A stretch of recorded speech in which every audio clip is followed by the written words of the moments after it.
গণঅভ্যুত্থানের মুখে পতন হওয়া এবং ভারতে পালিয়ে যাওয়া শেখ হাসিনা বাংলাদেশে বা বাংলাদেশের রাজনীতিতে কি আবার ফিরে আসতে পারেন? অবিশ্বাস্য এই প্রত্যাবর্তন নাকি কিছুটা হলেও সম্ভাবনা আছে ঘটার। টাইম ম্যাগাজিন এরকম একটা রিপোর্ট করেছে এবং সেটা কিভাবে হতে পারে, কেন হতে পারে, সেই ধরনের কথা দিয়ে ইংলিশ রিপোর্টার হেডলাইন হচ্ছে how Bangladesh is ousted leader Sheikh Hasina could stage an unlikely কামব্যাকটা আনলাইকলি, কিন্তু হাউ সেটা কিভাবে হতে পারে সেই আলাপ আছে। বাংলাদেশের অনেকে এটাকে ট্রান্সলেট করেছে, সেখান থেকে কথা বলবো। তার আগে আরেকটা খবর একটু এখানে যুক্ত করে রাখা দরকার, পাশাপাশি সময়ে খবরটা এসছে। শেখ হাসিনা ভারত থেকে এবার অন্য কোনো দেশে যাচ্ছেন, সম্ভবত মধ্যপ্রাচ্যের কোনো দেশে, এরকম একটা নিউজ করেছে মানব জমিন, যেখানে তারা সরকারের মধ্যে থাকা গুরুত্বপূর্ণ এবং বিশ্বাসযোগ্য সূত্রের বরাতে জানিয়েছে আমেরিকা ভারতের কাছে জানতে চেয়েছিল শেখ হাসিনার পরবর্তী ডেস্টিনেশন কি হবে, তখন নাকি ভারত জানিয়েছে মধ্যপ্রাচ্যের কোনো দেশেই তিনি যাচ্ছেন, এবং এই তথ্য নাকি বাংলাদেশকেও জানানো হয়েছে। আমরা তার এই অন্য দেশে যাওয়াকে মন্দের ভালো বলবো, কারণ আমরা চেয়েছিলাম শেখ হাসিনাকে বাংলাদেশে ফেরত আনা হোক, এবং আমাদের অন্তর্বর্তীকালীন সরকার এই জায়গায় খুব কঠোর ছিলেন।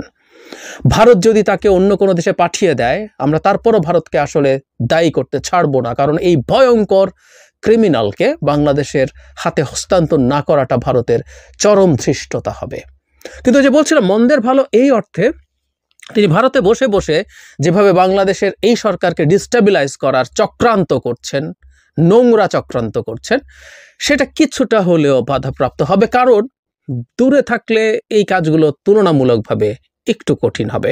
যদিও যে কেউ বলতে পারেন এই ইনফরমেশন টেকনোলজির যুগে খুবই ওয়েল কানেক্টেড থাকা খুব কঠিন কোনো কাজ না, কিন্তু মাটিতে বসে থেকে কাজটা যতটা সহজে এবং যতটা এফেক্টিভলি করা যায় সেটা কিছুটা কম তো হবেই। সেই কারণে বলছি মন্দের ভালো। কিন্তু টাইম ম্যাগাজিনের কথা যদি সত্য হয়, ওরা সর্বোচ্চ অনেক সম্ভাবনা আছে তাও বলছে না, আনলাইকলি বলছে, এটা হওয়ার সম্ভাবনা খুব কম। কিন্তু যদি হয় সেই পরিস্থিতি, তাহলে তিনি ভারতে থাকুন আর মধ্যপ্রাচ্যের কোনো দেশে থাকুন, তার জন্য তো দেশে চলে আসা কোনো ব্যাপার না। আসছি টাইম ম্যাগাজিনের রিপোর্টটায়। টিবিএস দ্য বিজনেস স্ট্যান্ডার্ডের ট্রান্সলেশনটা আমার চোখে বেশি মানে প্রাথমিকভাবে পড়লো, সেখান থেকে পড়ছি। আমরা কেন তিনি আসবেন বা কিভাবে আসতে পারেন সেই আলাপে যাওয়ার আগে এই রিপোর্টে দুটো গুরুত্বপূর্ণ কথা আছে, আমি সেই জায়গাটা একটু দেখতে চাই। এখানে সবচেয়ে গুরুত্বপূর্ণ কথা আমার কাছে মনে হয়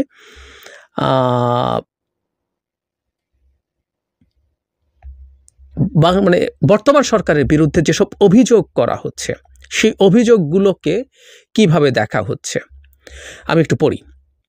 হাসিনার পতনের পর পুলিশ ও সংখ্যালঘুর ওপরে ব্যাপক হামলার অভিযোগ উঠলেও বিশ্লেষকরা বলেছেন এসব ঘটনাকে অতিরঞ্জিত করা হয়েছে, কোনো দাঙ্গা হয়নি, আমরা সাম্প্রতিক সময়ে বড় আকারের আক্রমণ দেখিনি, বলেন মানবাধিকার সংগঠন হিউম্যান রাইটস ওয়াচের এশিয়া অঞ্চলের উপপরিচালক মীনাক্ষী গাঙ্গুলি। তিনি বলেন আইনশৃঙ্খলা পরিস্থিতি পুরোপুরি ভেঙে পড়েনি।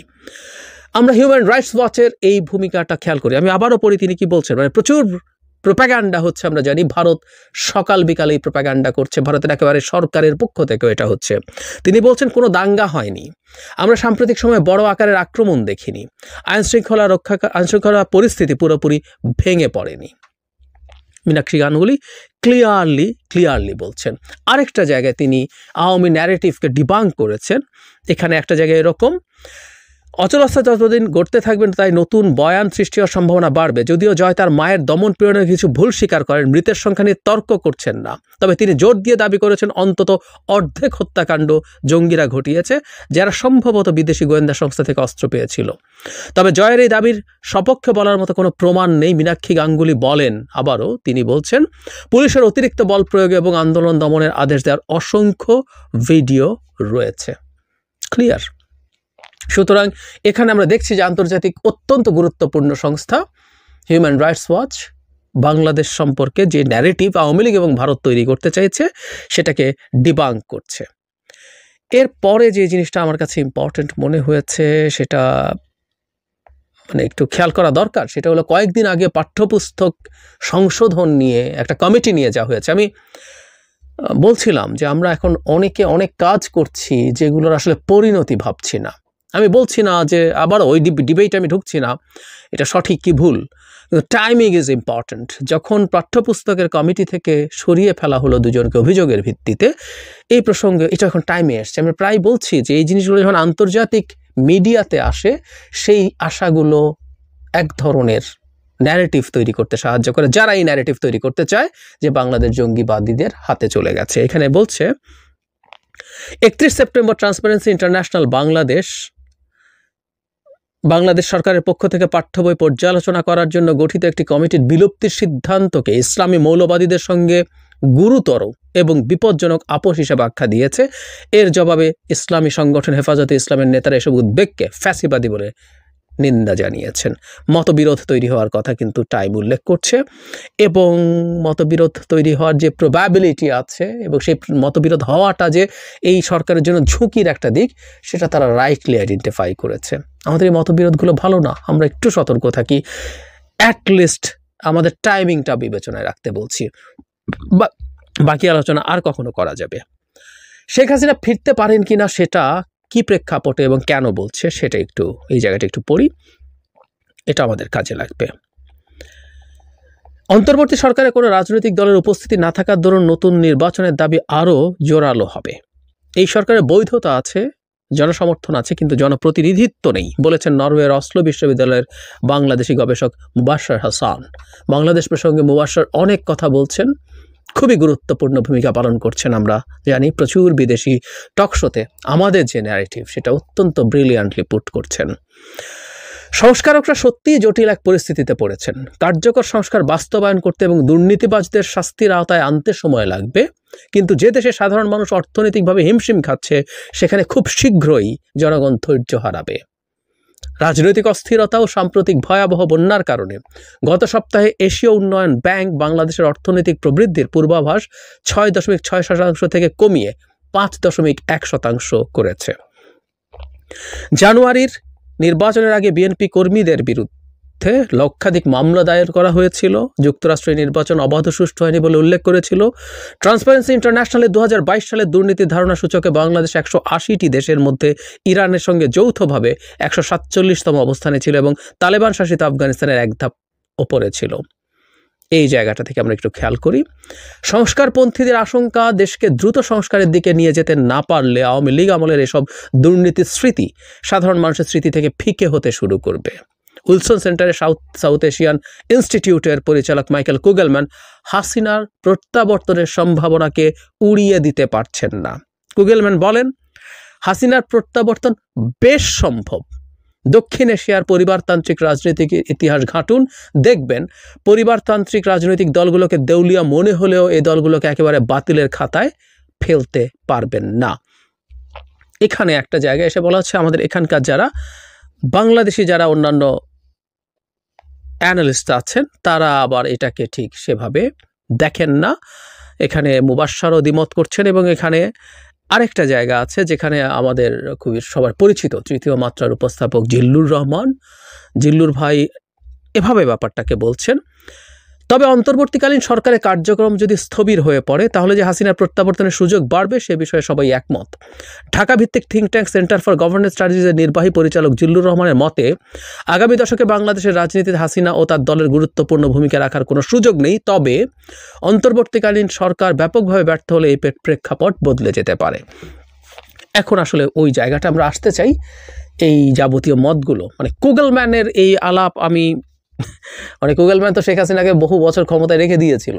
আমরা যখন গত বছর তার আগের বছর বাংলাদেশ নিয়ে আলোচনা করতাম তখনই এই কুগেলম্যান আসতেন বাংলাদেশ সম্পর্কে এবং দক্ষিণ এশিয়া সম্পর্কে আমেরিকার সবচেয়ে পরিচিত একাডেমিক। তিনি এমনভাবে কথা বলতেন সব কিছু শেখ হাসিনার কন্ট্রোলে আছে। কুগেলম্যানের উক্তি নিয়ে আমি নিজেও অনেকবার কথা বলেছি, অ্যানালাইজ করেছি, এবং বেশিরভাগ ক্ষেত্রে তার অ্যানালিসিস আমি পছন্দ করিনি। মানে খুবই আওয়ামী ন্যারেটিভ, ইন্ডিয়ান ন্যারেটিভ, যে ঠিক আছে চাপ আছে, সমস্যা আছে, কিন্তু শেখ হাসিনা টিকে যাবেন, এটা করে এভাবে টিকে যাবেন। এখনও তিনি প্রত্যাবর্তনের বেশ সম্ভাবনা দেখছেন।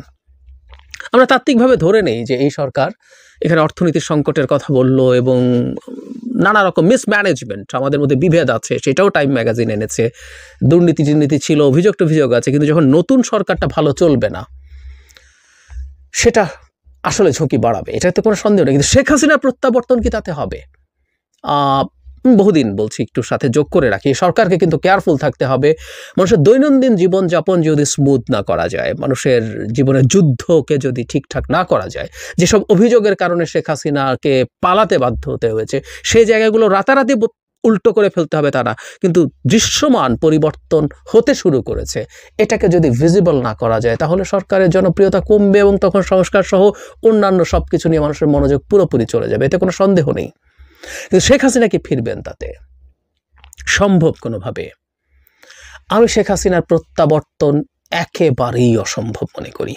তত্ত্বাবধায়ক সরকার যদি আটারলিও ফেল করে, কুড বি এনিথিং, এই সরকার চলে গিয়ে আরেকটা একই ধরনের সরকার, জাতীয় সরকার, এমনকি সেনাবাহিনীর take over, could be anything. Sheikh Hasina আসছেন না, শেখ হাসিনা ক্ষমতায় তো আসছেনই না, যে কোনো অল্টারনেটিভ যে সরকারই হোক না কেন, শেখ হাসিনা বাংলাদেশে ক্ষমতায় এসে না বসতে পারলে এবং আগের মতো নিরাপত্তা বলয় তৈরি করতে না পারলে শেখ হাসিনার পক্ষে বাংলাদেশে এক মুহূর্ত টিকে থাকা সম্ভব না। এই দেশের জনগণ তত্ত্বাবধায়ক সরকারের উপরে ক্ষুব্ধ হয়ে উঠতে পারে, ক্ষেপে যেতে পারে, শেখ হাসিনার প্রতি যে তীব্র বিদ্বেষ, ক্রোধ, ঘৃণা আছে, সেটা মাথায় নিয়ে শেখ হাসিনার পক্ষে বাংলাদেশে এসে সাস্টেইন করা ইজ আটারলি ইম্পসিবল। মুবাশশির একটা কথা বলেছেন রিপোর্টের মধ্যেই, তিনি যেভাবে পালিয়ে গেছেন, যেটা আমরাও বলছিলাম অনেক সময়, সেখানে তিনি এবং তার নেতারাও মৌজমাস্তি করছে, আমরা দেখছি তো কলকাতার পার্কে বসে। স্বরাষ্ট্রমন্ত্রীকে দেখা গেছে, এমন রিপোর্ট আমাদের সামনে এসছে। তার মধ্যে এবং নিম্ন পর্যায়ের নেতাকর্মীদের জীবনে ডিজাস্টার তৈরি করেছে। তার কর্মীরাও তাদের উপরে ক্ষুব্ধ হয়ে থাকার যথেষ্ট কারণ আছে। আর সেখানে বাকি মানুষজন শেখ হাসিনা দেশে আসবেন এবং থাকবেন, এবং শুধুমাত্র তত্ত্বাবধায়ক সরকার ফেল করেছে, ইন্টারিম সরকার, এভাবেই বলি, ইন্টারিম সরকার, ডক্টর ইউনূসের সরকার ফেল করেছে, এই কারণে শেখ হাসিনাকে ওয়েলকাম করবে আগের সব কিছু ভুলে গিয়ে? No way, no way. আমি ব্যক্তিগতভাবে মনে করি শেখ হাসিনাকে সরিয়েই, আওয়ামী লীগ যদি কোনোদিন মনে করে তাদেরকে রাজনীতিতে ফিরে আসতে হবে, শেখ হাসিনাকে সরাতেই হবে। মানে সব পরিস্থিতি থাকলেও ওনার নামটা এত বিভৎস নেগেটিভ হয়ে গেছে দেশের মানুষের মনে, তার এই দলের দায়িত্ব থাকা মানে এই দল ডুবে থাকা, আর কোনোদিন না উঠা। এবং সত্যি বলতে শেখ শব্দটা সরিয়ে ফেলাই আওয়ামী লীগের দিক থেকে বেটার হবে। যাই হোক, সেটা তারা কি করবে তাদের ব্যাপার, কিন্তু শেখ হাসিনার কোনো প্রত্যাবর্তনের ন্যূনতম সম্ভাবনা আমি আসলে দেখি না। কুগেলম্যানরাই দেখেন, কুগেলম্যানরাও শেখ হাসিনাকে বহুদিন ক্ষমতায় দেখেছেন, 41 সাল পর্যন্ত উনি বলেন নাই, কিন্তু তার কথা টোন সেই রকম ছিল, সেই ম্যানেজড এভরিথিং, এবং উনি থেকে যাচ্ছেন, থেকে যাবেন। সো তার ওই অ্যানালিসিস যেমন ফলেনি, খুব সম্ভাবনা আছে, এমনকি টাইম এরকম একটা হেডলাইনও করে ফেললো, এটা একটু সারপ্রাইজিং। আমি প্রায় একটা কথা বলছি, টাইমের এই রিপোর্টটা নিয়ে আলোচনা করার একটা বড় কারণ হচ্ছে টাইমের মতো পত্রিকা এই যে কিছুটা হলেও সম্ভাবনা দেখানোর চেষ্টা করছে রিপোর্টে, এই ব্যাপারগুলো আমাদের মাথায় রাখতে হবে। এগুলো আওয়ামী লীগের একেবারে যারা অন্তত এখনও মনে করে যে আওয়ামী লীগের সাথে থাকবে, তাদের কিছুটা মরাল বুস্টিংয়ের চেষ্টা হবে। কিন্তু তার চাইতে জরুরি কথা, টাইমের মতো পত্রিকায় যখন এই ধরনের রিপোর্ট আসে, বিশেষ করে আমাদের দেশের ভেতরে ওই বিভেদের কথা বলছি, যে ন্যারেটিভের কথা বলছি, যদিও টাইমের এটা খুবই ব্যালেন্সড রিপোর্ট, আমাদের এখানে জঙ্গি, হিন্দুদের উপর আক্রমণ নিয়ে যেসব ন্যারেটিভ আছে সেগুলোকে মীনাক্ষী গাঙ্গুলি স্ট্রংলি ডিবাঙ্ক করেছেন, কারণ এখানে এসেছিল হিন্দু সম্প্রদায়ের উপর আক্রমণের কথা। কিন্তু তারপরও যখন এইরকম একটা গ্লোবালি অতি এস্টাবলিশড ম্যাগাজিন এই ধরনের রিপোর্ট করে, আমাদের কেয়ারফুল হতে হবে। আমি প্রায় বলছি কথাটা, শেখ হাসিনা আসবে না, কিন্তু এই অন্তর্বর্তীকালীন সরকারের উপরে চাপ যাতে না বাড়ে, এই অন্তর্বর্তী সরকারের যাতে ব্যর্থ হওয়ার পরিস্থিতি না হয়, সেটা নিয়ে আমাদের সবার খুব সতর্ক থাকা দরকার।